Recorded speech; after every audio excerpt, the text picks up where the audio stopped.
So, first of all, we're here today because it is the month of World Cup. No, I'm just kidding. We are here today for Bringing the Humanities to Life. This is a series that we began this winter with Maryland Humanities. We're a statewide nonprofit that focuses on the humanities. And what we wanted to do was talk about how the humanities inform different sectors. So, we've done environmentalism, we've done tourism, we've done the arts. We have finances coming up next month. So every month is something completely different. And what our goal is to really show you that the humanities touch everything. And they touch so many different professions. They touch so many different areas of interest. And there's something that you can use pretty much in every part of your life, which you'll hear me being a humanities evangelist throughout this. So that's kind of the point of what we do. And so today's focus is looking at the sports with the humanities lens. I always, when we were talking about topics and I said sports, I was thinking about when I was in grad school, I lived with my sister and her now husband. So, it was us three roomies. And her husband was really into hockey and really into football and basketball. And I remember I would sit and watch the games with him, and he would tell me the story of every single player, where they played before this, what kind of beef they have with another player. Are we still using the word beef? What kind of anger they have with another player, what their personal history was, trials and tribulations, which country they came from. And I was like, oh, this actually makes these sports interesting. I'm a soccer person, so I needed some help getting there. And for me, that's really what we're talking about today. It's about how are sports not just the competition? They're a mirror of our values, our identities, and our communities. And so I'm excited. Again, I have to say, we're at a really important point for the world right now in terms of sports because it's the World Cup, but there's a lot of other important sporting events happening. I know Wimbledon just happened. I only know that because she wore that wonderful outfit and that was all over social media. There's things happening in basketball because I know the Knicks won. And now you've lost me in my extent of knowledge about other sports. But thankfully, we have some other people here who know more than I do about other sports and are going to share kind of their insights and their expertise. So I am going to introduce each of you, and then, I'm going to say your name and welcome you to introduce yourself, and then we'll jump into questions. So Yaritza, you go first. Sounds great. Thank you, Lindsay. Happy to be here. My name is Yaritza Velez, and I am here with Tola's Room. Tola's Room is a Puerto Rican home museum and cultural space in Baltimore City. And I am an attorney by trade, but I have been a lover of history and humanities all my life. I came across Tola's Room during the pandemic through an archive initiative through Tola's Room, where I met Christina Delgado, who is the founder and creative director of Tola's Room. And she and I quickly became friends, and I have helped Tola's Room over the years. And most recently, Christina and I are working on an exhibition that will be housed at Tola's Room about the Puerto Rican baseball players who played for the Baltimore Elite Giants, which was a Negro League team here in Baltimore City. Baltimore had two, and the Elite Giants were one of them. And so essentially, it's a story about the players themselves and exploring the challenges that they faced, the Puerto Rican players coming to Baltimore, the migration, the again the challenges they faced here, as well as the the Black players who played on the team and visited Puerto Rico or played in Puerto Rico during the Winter League season. So it's a story of migration, cultural exchange, and community impact. And I'm excited to share more about it. Perfect. Thank you. Derek, you're up next. Hey everyone, Derek Nelson. So I am here with M&T Bank as a business banker. What gives me, I guess, the capacity to talk about this today is that I um, had the opportunity to play professionally and then also in college with Rutgers University and with the Baltimore Ravens. So super happy to talk to you guys today. I know Lindsay through her work with M&T, and us working together, and also being on the board of Maryland Humanities. And I'm super excited to talk. Perfect. Thank you. And I'll also plug that Tola's Room is a grantee.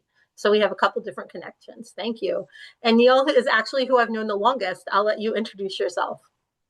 Hi, Lindsay. I'm Niall Swan. I run a company called the Soccer Resort. And so my connection to sport is really that for many years I ran an adult soccer tournament series across the US, for which Lindsay played in our DC tournament a few times, if not maybe the beach soccer tournament in Atlantic City as well, right? Yeah. So I have been at the forefront of kind of the soccer community for about 20 years. And in more recent times, we do a lot of youth sports camps in certain markets. We run youth tournaments, mostly on the beach throughout the US. We have a mini kind of pro bono soccer club in Austin. And we also run a series of adult soccer leagues in certain cities as well. So soccer, soccer, soccer all the time. And it's my pleasure to be here today. And I think for me, I have an education, I guess, in the humanities, liberal arts degree and a master's degree. So I'm always very intrigued by discussions around culture and sports. So thanks for having me here today. Perfect. Thank you. We are going to go in opposite order for the first question. So we're going to start off with this one. When people think about sports, they think about athleticism, strategy, and winning. But the humanities ask us to slow down and consider context, meaning, and the stories underneath. Where do you see that kind of thinking showing up in your sport? Okay. Would you like me to go first? Yep. Yeah. Yes. It's interesting because over the years, it was about the results, it was about the winning. And as sports has evolved, it's so much more about the context, about the culture, about the community. And stories obviously percolate much more than that. And I think people want to connect more than just obviously sports data is a thing that's really emerged in the years. And I feel like people want to connect more with sports to the stories you eliminated through your hockey friend back then, right? So it just becomes so much more interesting and more intriguing.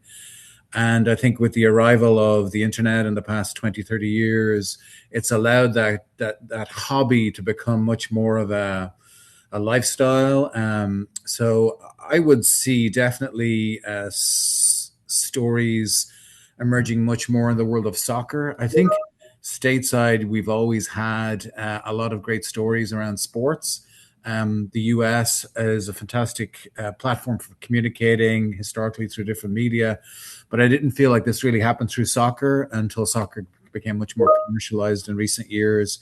So, you see publications now like The Athletic emerging, and The Athletic is very much focused on the story behind the score. And all I can tell you is that I refer to my own kind of engagement as a little bit of a vice almost. I'm a Liverpool fan, so I have my Liverpool website. I go on and I want to hear the stories, and it's much more than just watching the game on a Saturday. So I think the culture and the community aspect of it has really been enabled. And I know it's an obvious point, but it really has been much more enabled now to connect to the sport from when I was young, when there was really just a game on Saturdays. So, thank you. Derek. Yeah, I think that with the stories that come from football, they're inspirational more so than anything, especially when we take a look back at, I guess, for, my fan favorites, right? So Tom Brady, Ray Lewis, those guys, when, you think about the game of football and then winning Super Bowls, they always talk about the road to the Super Bowl, especially when you look at the NFL Network. I grew up on those stories for those specific teams. With those teams, they talk about the grit, the determination, and you don't necessarily know how much grit and determination it takes until you're in it and you're creating your own story. And while you're creating your own story, you realize that, there's people that have done it before you, which gives you that added motivation to be successful. So, I'm thinking about those stories. I like that. That's a good connection, Derek. Okay, Yaritza. Yeah, so thinking about the exhibition that we're working on, I'm a baseball fan. I'm an Orioles fan. I do enjoy the game. But learning about the Negro League teams and the fact that there were Puerto Rican players has really, um, yeah, asked us to slow down and take a look at these stories a little closer. So this idea actually came about during a visit to the National Museum of African American Culture and History in DC, where my husband saw sort of a label in the sports gallery about Latinos who played on the Negro League team, and that sort of got us thinking, were there Negro League teams in Baltimore? And then from there, were there Latino teams on those, excuse me, Latino players on those teams? And so that, again, appreciating baseball as a sport really led us to take a look at these players, and slowly as we started uncovering the stories, realizing that these players were seeking opportunity in Baltimore, where in Puerto Rico, you know there was economic struggle. There were a couple hurricanes that hit um, Puerto Rico in the early part of the 20th century that also led people to seek other opportunities. And so trying to find information about, well, what was that like? What was it like living in Puerto Rico during that time? And when I say during that time, I should probably take a step back. So we're looking at essentially the time frame of the 1930s through the 1940s. So this was a time of the Jim Crow laws here in the United States. So a time of racial segregation, as well as during the time of war, right? This was during the time of World War II. So taking a look at these players and getting a better understanding of the struggles they experienced in Puerto Rico and what led them to come to Baltimore. At the same time, learning about the Black players who were on the team, on the Eli Giants team, the experiences that they had being on a Negro League team, which generally meant fewer resources, less funding, um, et cetera.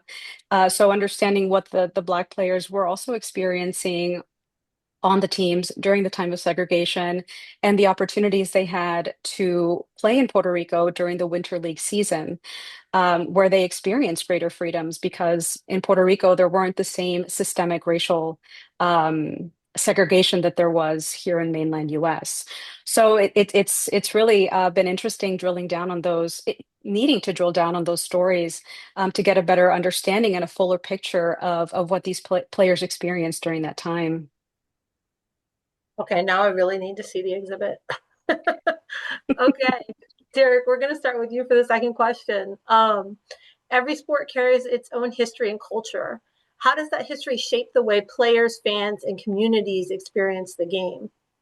I think honestly, it counts where folks integrate, or the sport actually integrates with the community. And essentially, what it does is it ties the community together. If we even think about the if we think about, I'm sorry, I'm not picking on you. Please don't take any offense to this now, because I know that you guys are about to play them here. But Norway, with Holland, I think he's been able to create some buzz around Norway. And I think if we look at the celebration that they use with the Viking row, everybody in unison does that. Even little kids do that, and we've seen that here, on social media. I think that that's a phenomena that we're seeing here, live and in action, here this year. And I think that if we even look at the Saints now, going back to football, but they have the quote unquote "Who Dat Nation," so that kind of ties into the New Orleans culture, right? And the type of language that they have. So I think if we look at the communities and how they integrate with the sports and vice versa, will be able to ultimately see how tied and connected that community is. Love that. I just saw the rowing thing the other day for the first time. I'm sorry, I haven't seen it before, and I was like all inclusive, Yeah, just like you're saying. They, they exactly. they did it in the New York City subway as well. I'm not sure if you saw that video, but they took over a subway cab and the fans did it on the subway train. I did not see that. I love that. Oh, wow. Now, Derek, should I point out to you at this point that I'm Irish, not English? Oh, sorry. So I guess that's not. Yeah. Okay. Thank you for But letting me know. I am ethnic. I do have, according to my ancestry.com test, I do have some Scandinavian in me. So you're good. Okay. Good to know now. Thank you. Now, why don't you take us to your answer next? Sorry, that was such an engaging answer. Would you mind just repeating the question again, just so I have it fully? For sure. Every sport carries its own history and culture. How does that history shape the way players, fans, and communities experience the game today? Yeah, I have a kind of a couple of funny answers to that. One is that I wonder sometimes if fans engage in their own stereotypes to connect with the game, especially when they go overseas. I think Derek's Norwegian example is one such case.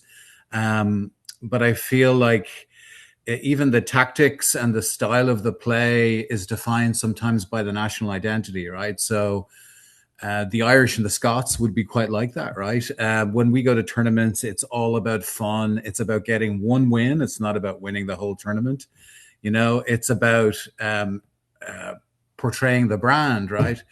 And the Irish brand frequently is defined by not being an English fan, actually, believe it or not. So Irish fans will go out of their way to do certain things because they want to avoid the stereotype of what they see as other fans. So it's an interesting discussion because then you have history going through it as well, and you'll have a lot of Scottish, Welsh, and Irish fans won't necessarily cheer on England, right? But yet they support a lot of the English clubs, but they don't support the players when they play nationally. So it creates kind of a conflict where a lot of these countries will want the English team to do well because they have an affinity to the players individually and they support the clubs that the players play for.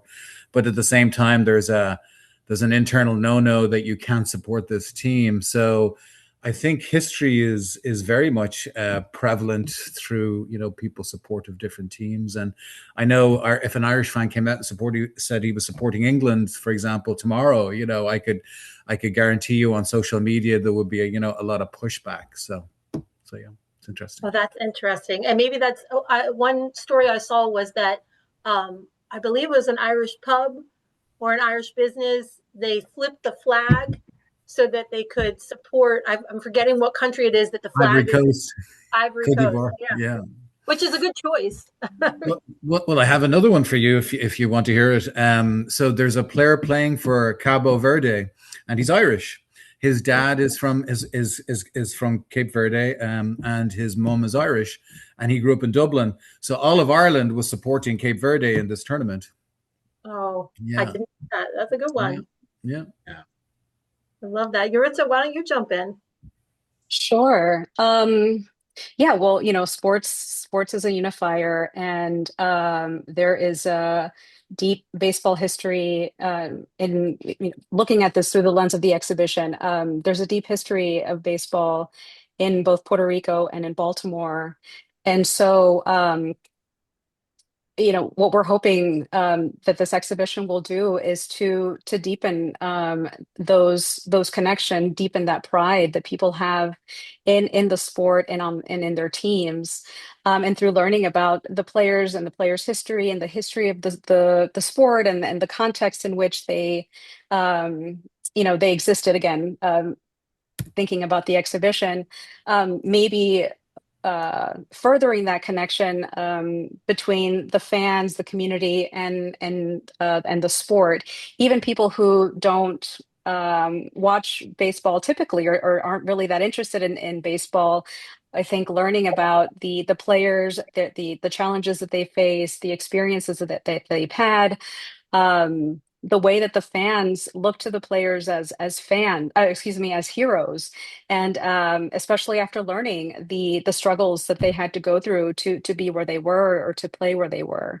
So yeah, I think there's really an opportunity here for baseball to serve as a way to further to deepen that connection between the fans, the community, and the sport. And that again, that is something that we're hoping to do through the exhibition.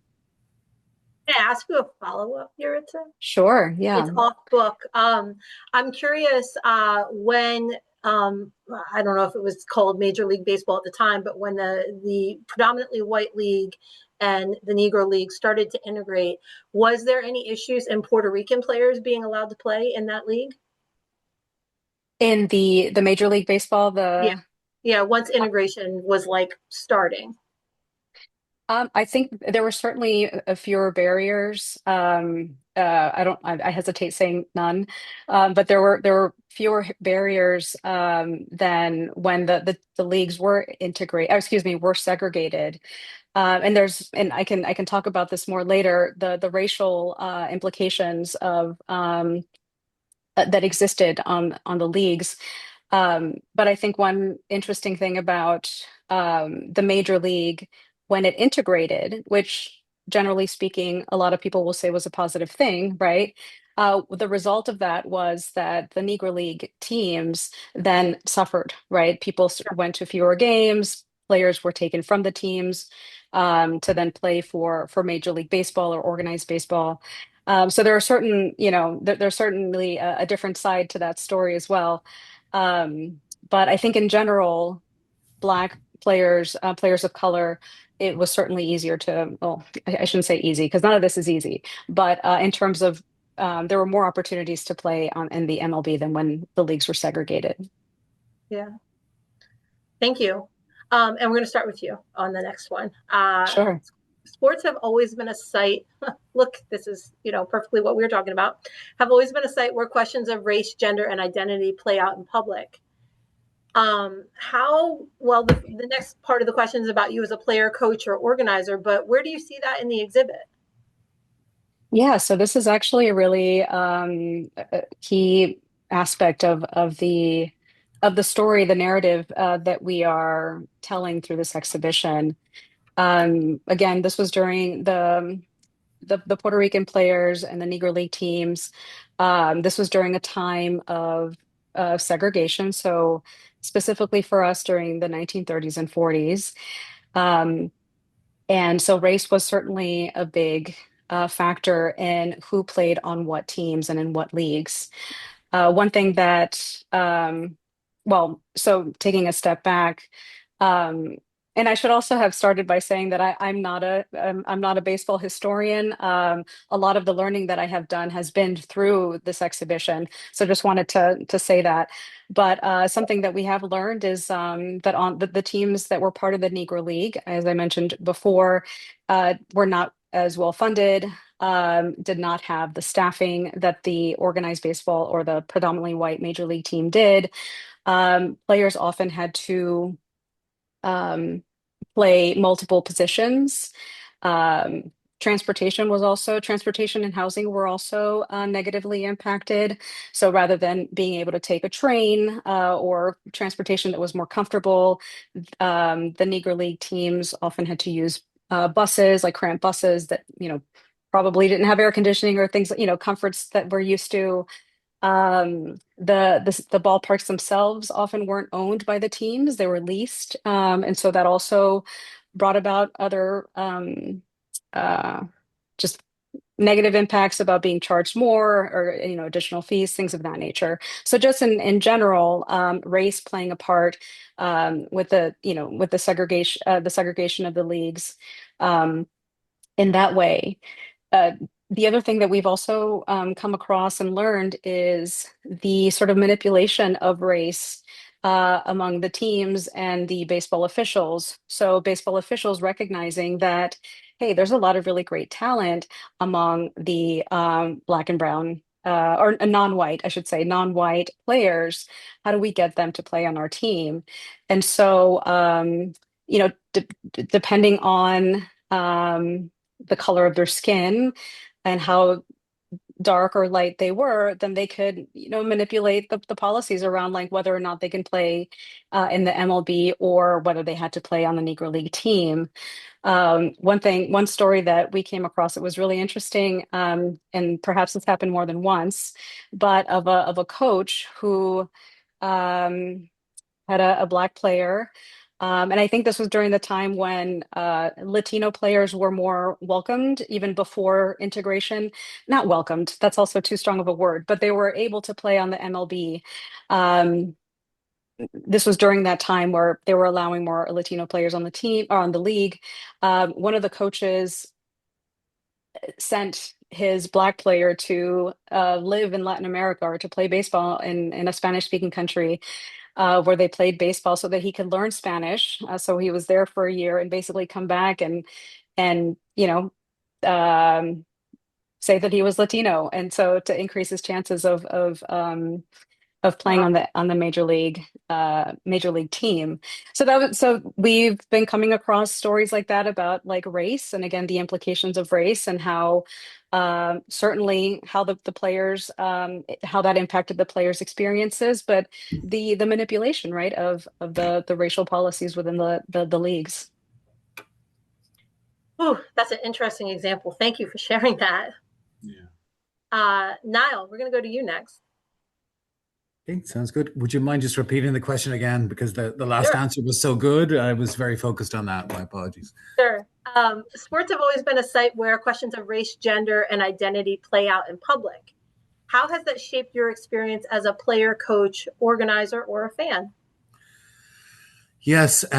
So I'm going to go more on I'm going to talk about the more happy experience of this, I guess. On the adult scene, at least, I see sports as a great unifier. Soccer is a great unifier. So I see so many examples of where cultural differences are broken down because you know that old adage about if you have friends in different communities, it's very hard to fall for negative stereotypes.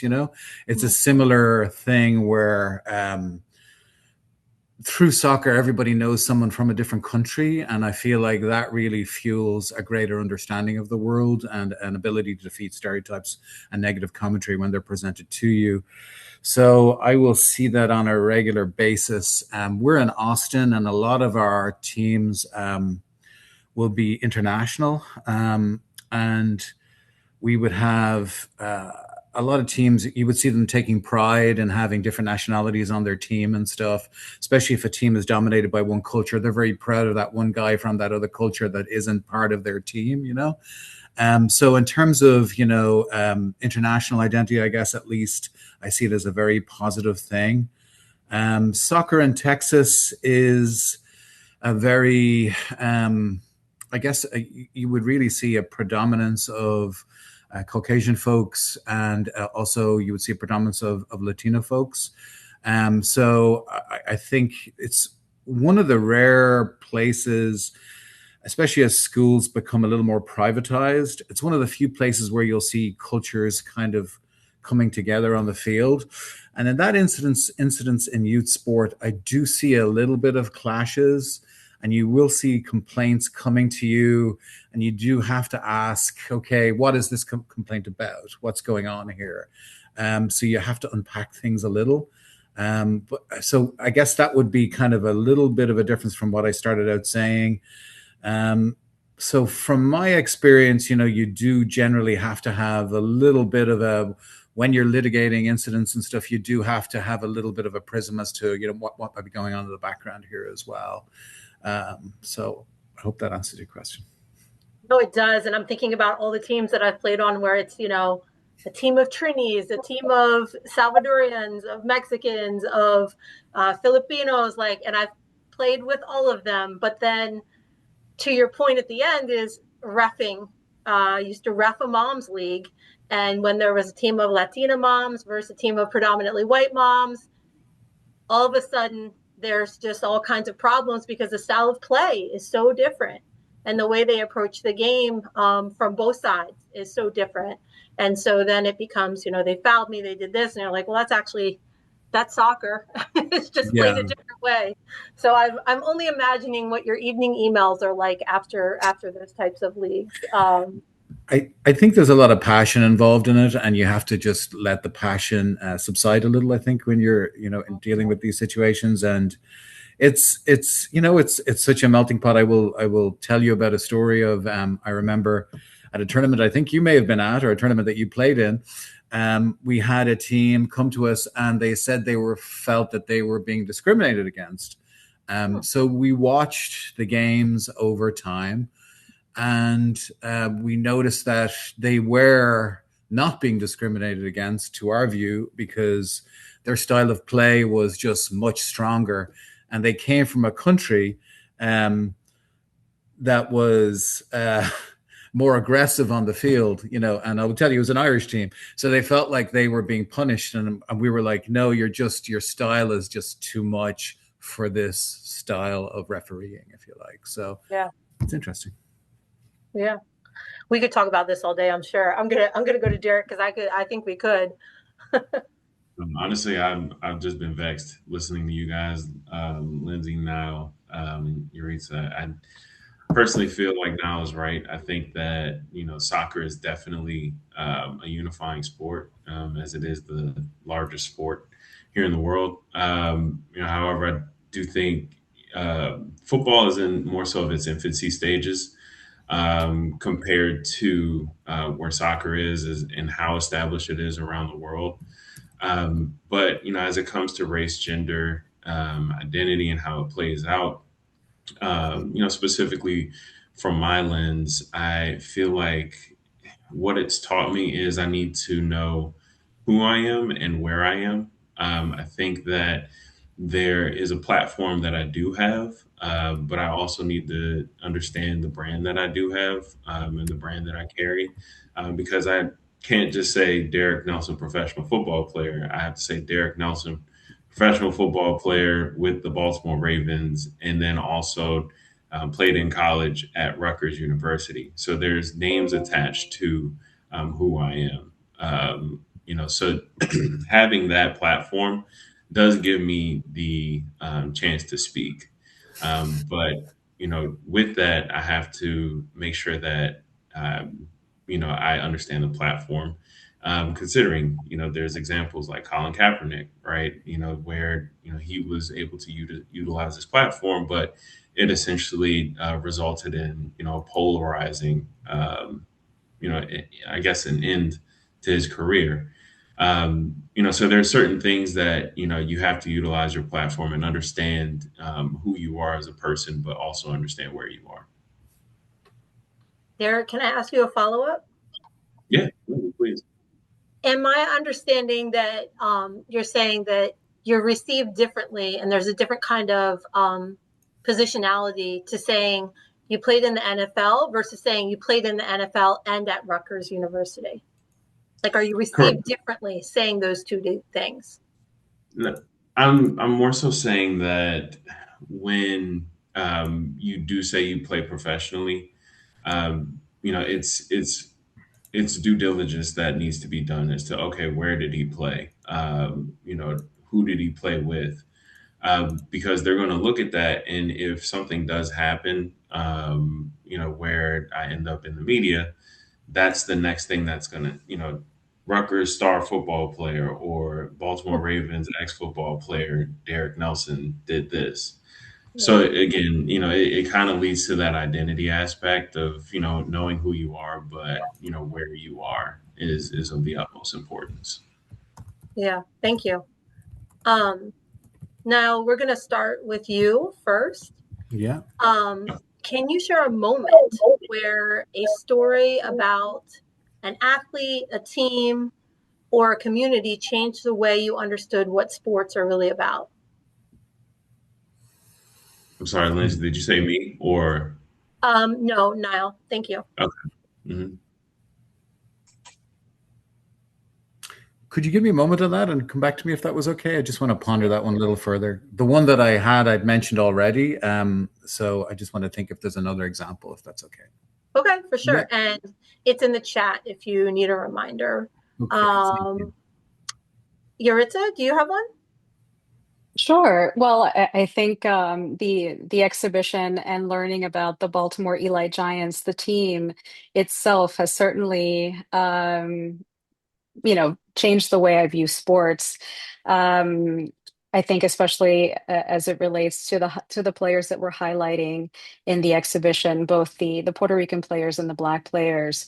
Puerto Rico was acquired by the U.S. in the late 19th century, and during the first part of the 20th century, there was a lot social, political, economic tension, and also natural disasters. I think I mentioned that the hurricanes, and so um, understanding that baseball served as an economic opportunity for people. And I mean, certainly these players had a passion for the sport, and had the Puerto Rican players at least had a career in Puerto Rico in their own right. But baseball was also an economic opportunity, a an opportunity to better themselves and their families.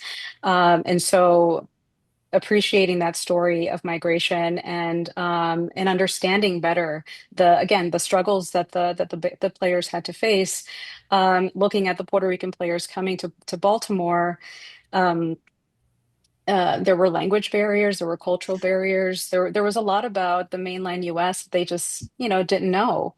And it wasn't like today, right, where you can just hop on a plane and come over very easily. These are also people of modest means, and didn't have that opportunity to really know what it was like. So it certainly has helped deepen my understanding of the human experience through migration, also through cultural exchange. So the Black players who were able to go to Puerto Rico to play during the Winter League, as I mentioned, experienced greater personal freedoms because there weren't the same systemic racial and systemic racial segregation that there was in the mainland U.S. And so. Being able to uncover some of those stories and the experiences that the Black players had in Puerto Rico during that time, and where they visited, and how they um, uh, became part of the community. There are certainly stories about players who Black players who married Puerto Rican women, and brought them back to the U.S. And so deepening that connection between Baltimore and Puerto Rico, and certainly community impact. The having a Negro League team here in Baltimore was really important to the Black community. Having a place, um, the Baltimore Eli Giants played in a field called Bugle Field, which is, I guess, near modern day Highlandtown here in Baltimore, and that was a place where Black people could come watch baseball games and be, in a more comfortable setting than the society that existed outside the field. Um, so yeah, it's this team has really helped me understand that it's more than just the stats. It really is about the stories of these individual players. Thank you. The thing you said that really kind of resonated with me, because it's a personal experience I have, is the language barrier. Um, Mhm. I've been coached by someone who didn't feel comfortable speaking English, and so I can only imagine that being like multiple players in the same situation, trying to not just navigate being coached, but finding housing, finding a place to eat, finding a place to, go to the movies, all of those things. So thank you. That's like created a very clear picture in my head. Yeah, that's exactly right. And I think it's hard to think about those things because, for the most part, we take that for granted, right? Those of us who have access to housing and transportation, and things that we just need on a day-to-day basis, we sort of take that for granted.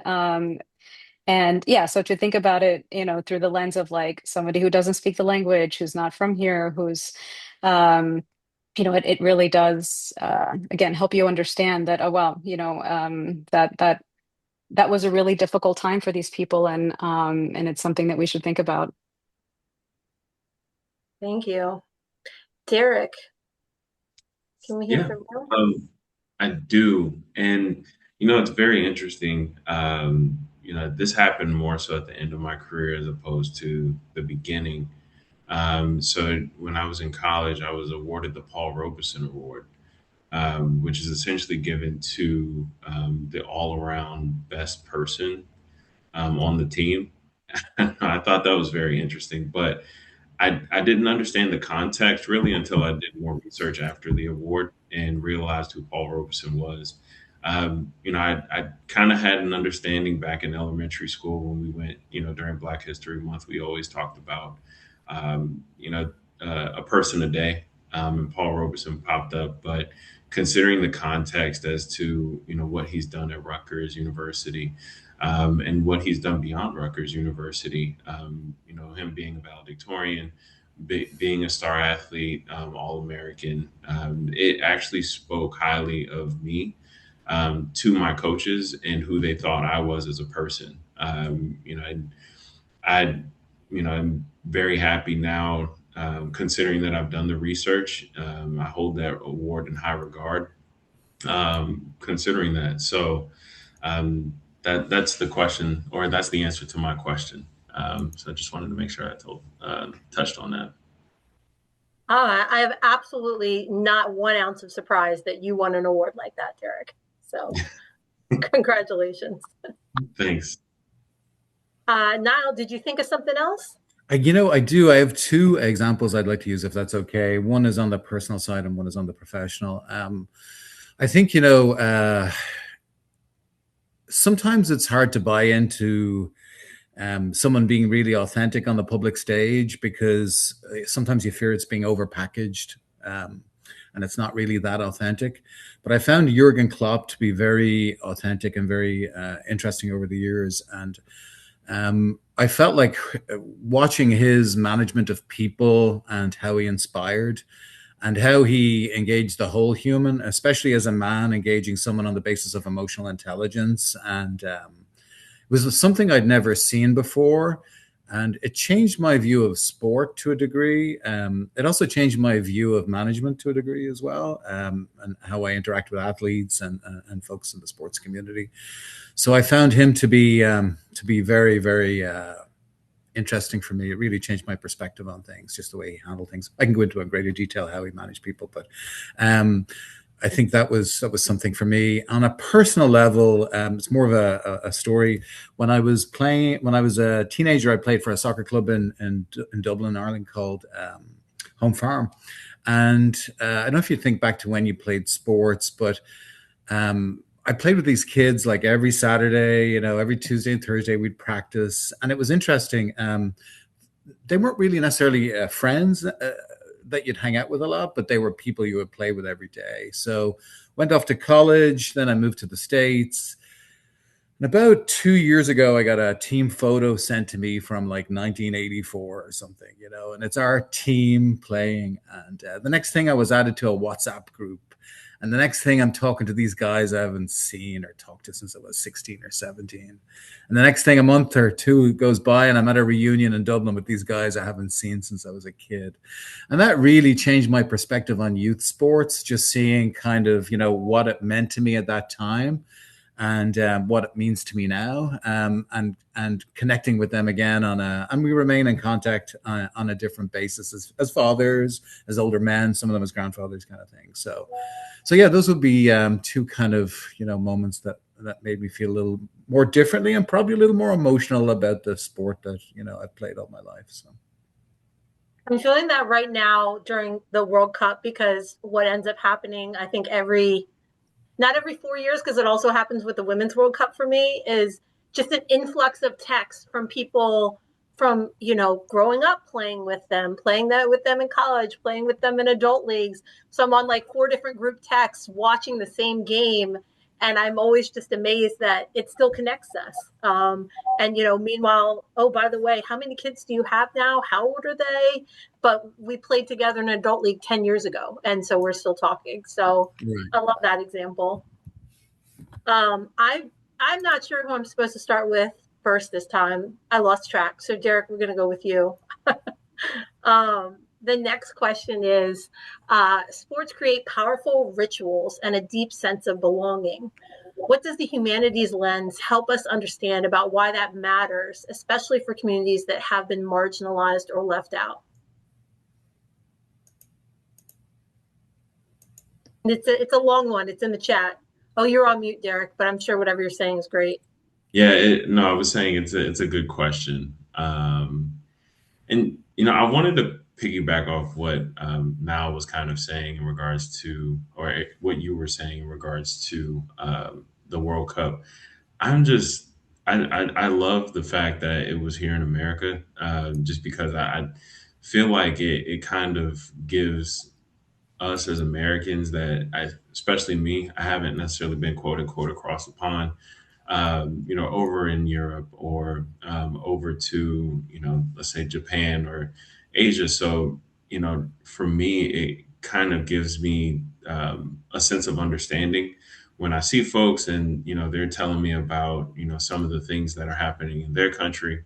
And then also seeing them experience some of our cultures and rituals, realizing how large the United States is and where they are in comparison to another match that's happening over, let's say on the West Coast, from Houston, or in New York City, and trying the foods there, or here in America. I don't know how their stomach's going to react when they get back over to their home, but it's very interesting to see some of those rituals and how they I guess show up and manifest in sports based off the communities that they come from. I love that. I think I heard that people are excited about discovering ranch, which I don't know why anyone's excited about that, but that's a thing. That too. Yeah, I heard about that too. Don't forget bookies. Have you heard the story about bookies? No, Oh what's the yes, story about bookies? it's the largest gas station, and it's actually in Texas. Oh, Yeah, like a So Wawa, right, in the South? but it's like the Walmart of gas stations, if you like, right? So I can tell you a little story if you want. Yeah, I don't want yeah, to go for it. intervene on any time. So, there's all these stories about how people have, coming from different countries, have found the America that's portrayed on social media and media to be radically different from the America that they're experiencing as visitors, at least. Um, and one of these was Buc-ee's, which is a huge gas station in Texas. So we went to a game in Dallas. I went to see Japan against Sweden. And I had a friend over from Ireland, and he and his 16-year-old son, they wanted to go see Buc-ee's. This had now become a thing. So we stopped off at Buc-ee's. They did the tour. It's just an impressive gas station, but it's become a thing of cultural lore as a result, along with many other things like ranch dressing. Well, that's interesting. And like, I mean, I travel, but I don't remember what it's like getting gas in other countries because normally I'm not the one driving, and I'm just like, I guess they don't have like a Walmart-sized gas station, is what the difference is, right? Yeah, I think it also plays to, your idea of the importance of the humanities and communication and storytelling, right? It's like those things probably wouldn't have mattered in the past, but now you have these storytelling machines that we log into every day. And suddenly the narrative is now set because something is blown up. It may not be the reality of the situation, but as we know nowadays, reality is sometimes defined by who has the largest microphone. And this instance, it's a microphone that's being used, for a more benevolent kind of way. So, Excellent explanation. Thank you. No worries. Derek, you came off mute. Did you want to add more to that story or tackle the next question? No, I'm happy to tackle the next question. I think Niall said it eloquently. Okay. The next question is, sports create powerful rituals and a deep sense of belonging. What does the humanities lens help us understand about why that matters, especially for communities that have been marginalized or left out? I saw this question and I instantly thought about growing up and going to the barbershop with my dad, because I think in barbershops and how they are a staple in the community, in the Black community, I think about the stories that are told in the barbershops. And a lot of the barbers that I knew were also entrenched in, or just were more well versed in high school sports, and knowing about the football players that were going from high school to college and how athletic they were, and then some obviously going to play professionally. And in my thought process, I was just like, okay, um, it's kind of inspirational to hear some of these stories and how many stories they're actually telling. Because you have to think about it, you know, sometimes you can be in there for 2, 3 hours waiting on a haircut, and just to give you some context, and you know, my thought process, I was just really like, you know, hopefully one day I'm one of those stories. You know, hopefully someday I actually do make it to be one of those stories. You know, I'm playing football in middle school at this time, and I'm thinking to myself, you know, I wonder what it takes. And you know, fortunately, I was able to see that manifest. And you know, I actually had somebody call me the other. Well, it was when I was playing. They had called me and said, "Hey, we were actually just talking about you," and it was actually my barber that texted me about that. So it was just pretty cool to see that happened. So Oh, I love that. Well, so what was a better moment, the award or getting that text? that is a great question. I would definitely say that text, just because you know, growing up, that it's a bit of delayed gratification versus actually seeing that, you know, seeing that award and the coaches actually saying, "Hey, look, we think you're the person that you know embodies these values." Um, so I would definitely say that text. I love that. Thank you. Yeah. Yaritza, we haven't heard from you in a little while. Yeah, no, I think this is a great question. And yeah, thinking about the communities that we're exploring through this exhibition, you know, representation matters, and at sports, at least today, sports has the ability to sort of cut through politics, religion, and race, and especially for, you know, for marginalized communities, this deep sense of belonging, right? And seeing people who look like you, I think makes a really is really important in believing that you're also part of this community. And I think, you know, especially for young people or for people who don't feel included, it and again, thinking about the stories of the players that we're looking at, it's there's a deep sense of inspiration, I think. You know, these players, looking at how they struggled to be on the team, to play on the team, to basically work their ways, you know, their way through the system and through the leagues. I think is a deep source of inspiration for, certainly for people of that time, but also people today in learning that history. Great answer. Thank you. Niall. Yeah, I'm thinking to more in a practical sense that because of storytelling and because there has been so much awareness of the importance of sports in bridging the deficit for certain communities to belong and feel and be part of a city or a community story, that it's made it easier to a degree to persuade people to have these programs, right? So we run a program with a school district in Texas, and it's a pro bono, pretty much club kind of program where kids who are new to America get to play for free or close to free, and to persuade people to help in that process is so much easier because now there's the awareness and the emotional intelligence that, oh yeah, we're doing, this should be done here, you know, and it should kind of erase any barriers to making it happen. So for me, I guess what I've seen is that there's a greater awareness of the power of sports to get people to different places, to get that college scholarship, to take someone from a different, from a more adverse situation to maybe a better future. And I think we have 40, 50 years of storytelling in the US through various narratives that kind of supports that as well. So. Thank you. There's a lot of programs similar, probably not the same to what you're talking about, but in the DC area. Yeah. And I think you're right.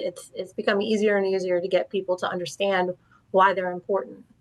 Yeah, and that's the humanities, and it's, communication, and it's storytelling, and it's, storytelling's everywhere nowadays, which has its problems, as we know, but it has its benefits as well, in that certain positive assumptions are held. Well, we're almost at time, but before I close this out, I want to actually give Yuritsa a minute. Do you just want to tell people about the exhibit? Sure. Yeah. Thank you. So as I mentioned, well, the exhibit is called From Borinquen to Baltimore, Puerto Rican Players of the Baltimore Elite Giants. And we had our soft opening during Artscape a couple weeks ago and got a lot of really great feedback from the community.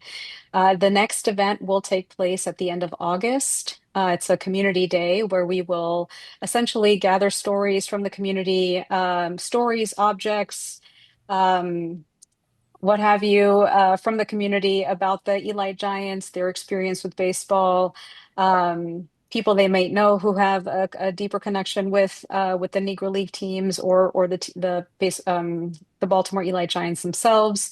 So that'll be an opportunity for us to connect with the community.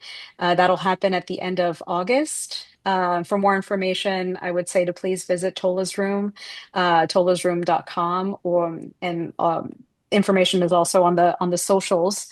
Um, and then next year we plan to have a grand opening around during baseball season of the exhibition itself. So please stay tuned and please follow Tola's Room or check out the website for more information about that. Perfect. Thank you. And actually, I believe Holly behind the scenes just put a link in the chat if anyone wants to click that for more information. So Thank with you. that, I want to say thank you all for being willing to hop on a Zoom in the middle of the day on a Wednesday in July and talk about the sports that get us excited and how the humanities relate to them. Maryland Humanities is a statewide nonprofit. Derek knows that well. Yuritsa knows that well, and now Niall knows that as well. And so we do a lot of different programs. We have a grant program. We run Maryland History Day. If you're interested in learning more, I know our website's in the chat. And I just want to thank everybody for joining us today, especially our presenters. Thank you. Thank you, everyone. It was a pleasure to be here. Take care. Take care.